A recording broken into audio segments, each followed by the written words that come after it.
to lesson 3 of module 3, where we're going to look at keywords. So let's have a quick recap of the previous lesson. In the last session we looked at keyword match types. Match types being the way that Google determines when your ads will show. Really important topic that we need to make sure we fully understand. But before we can figure out what match types we're going to use, we need a keyword list. We need to know what keywords we're going to run our ads on. But to start that process off, we need to do some work. We need to do some research and understand the different types of keywords that are available to us. So let's take a look at the different sorts of keywords and what their implications are for our business as we build our AdWords campaign. Let's start with research keywords. Research keywords is often where a person will start their search on Google. They're generally very short phrases, 1 word, 2 words, or how-to type words, or which tool. They're words that indicate a person knows they have a problem. They know they need a solution for something, but they're probably not sure what that solution should be. They're not sure where to go, what to do. They're looking for ideas. They're at the start of their journey in finding a problem, solving a problem. So for example, let's say somebody has a headache. Now I appreciate we all know how to handle a headache, but let's say you've never done that before. It's your first ever headache. You can go into Google and go, how to cure a headache. And you're going to get every different possible type of treatment, from holistic treatments to drug treatments to relaxation treatments. You name it, you're going to see a whole different type of solutions to that particular one problem. And at this point, all you're doing is looking to try and identify what the available solutions could be for your particular problem. Now, research keywords are very, very plentiful. Lots of people do lots of research. The problem is that in the short term, research keywords tend not to be used by buyers. It's the start of the process. Now, in some markets, a buying process can go very, very quickly from research to purchase. But in many, that can be a slow process that takes days or weeks or months.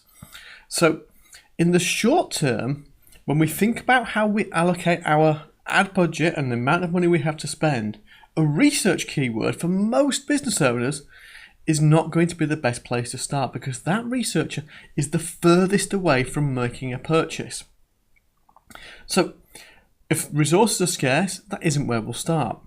If we look past research, once somebody's done some research, they may have now narrowed their search for a headache cure down to they want a drug-based cure. They're looking for a tablet of some type, or a liquid, or something that's going to be a medicinal cure for their headache.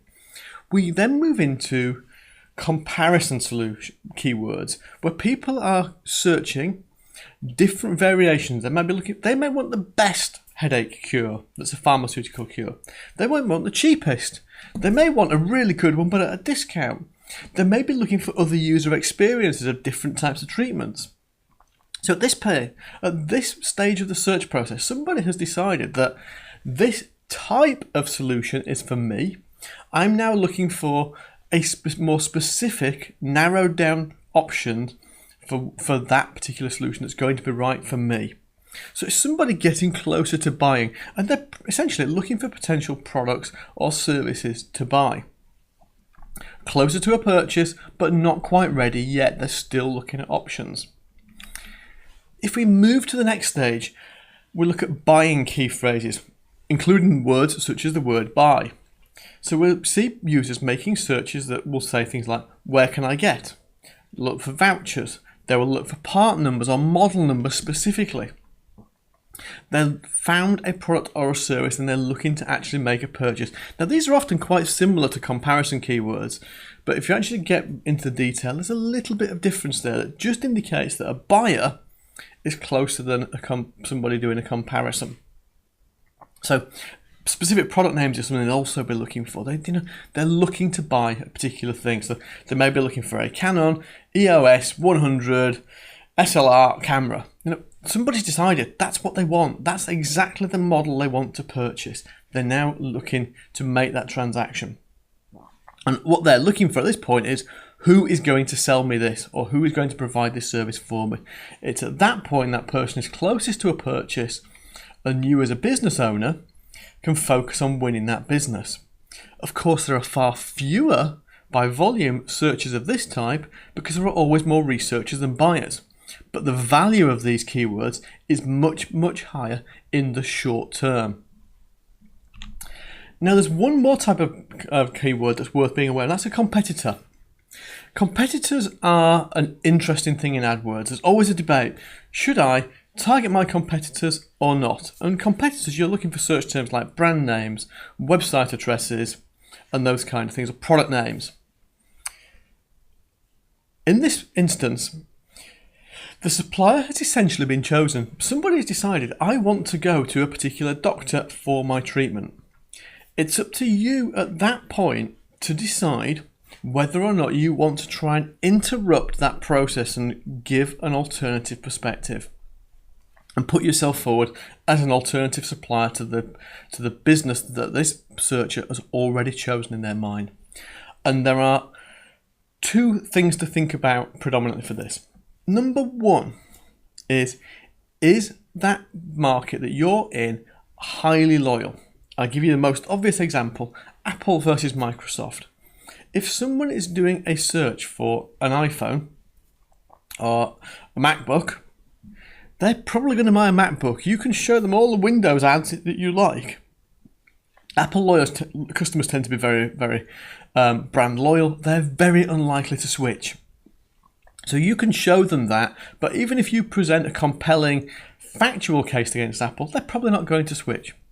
On the other hand, if you're in a market where the services are less clearly branded, where the branding is less important and where there is more fluency between suppliers, then the best way to approach these is to present yourself with an alternative perspective to your competitor. So you need to have something good to say, you need to have a good offer, and it needs to be measurably different from the competitor whose business you're trying to appeal to their prospects. So if you've got that in place, then we can deal with competition and we can go after those keywords. If you haven't, then actually a better strategy is often to do something called negative keywords to avoid bidding on your competitors' keywords, to avoid wasting spend on them. So what we're going to look at is a keyword strategy. And the way we work is back to front. We start with buyers and we build a buyer keyword list. Then we build a comparison keyword list, and then we look at researchers. But we don't generally touch researchers unless money is awash and we have loads and loads of budget and we've exhausted all our better options. We look at the buyers first and then the comparison. So what I'm going to do, I'm going to ask you to brainstorm some keywords for your buyers, and I'll provide you a worksheet to do this of ideas.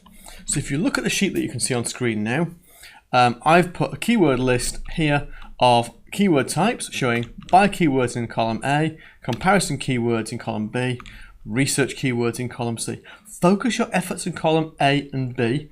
Don't forget competitors.